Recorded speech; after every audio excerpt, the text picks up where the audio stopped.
I'm Edie Lush, and I'm here in the Hub Culture Pavilion in Paris at COP21. Really pleased to be joined by Alex Soskin. Thanks very much for coming along. It's a pleasure. Managing Director of Impact Hub in Westminster in London. We share some space together in London. Tell me a little bit about the collaboration between Impact Hub and Hub Culture.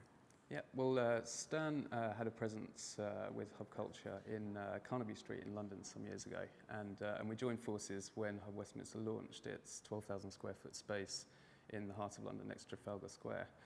So he brought some of his membership and some of his followers into our growing community right at the beginning. Great. And what are the sort of aims of Hub Westminster, Impact Hub Westminster? So we're a collaborative community of social innovators. We provide workspace first and foremost, but then also a constant flow of relevant content and business support programs and other support structures for the entrepreneur and innovator. And how do you see the kind of co-working space evolving in London? Well, in London, it's evolved pretty extensively and rapidly over the last few years, whereas back in 2005, there were one or two spaces. In 2015, there's about 350 is the last count. So obviously, it's exploded quite considerably. Something between 50 and 100,000 co-workers in London. Gosh, and why do you think that is?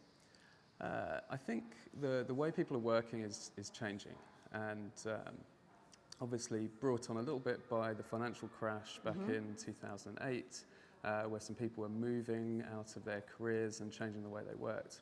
But also with the rise of freelancing and flexible working, where people can have multiple contracts and jobs at the same time without necessarily running their own business, has really helped to grow this co-working phenomena. And what are you doing here in Paris? So I've deliberately come to Paris to engage with some of the climate talks because Impact Hub Westminster specifically is growing its focus on supporting clean tech companies and environmental innovators.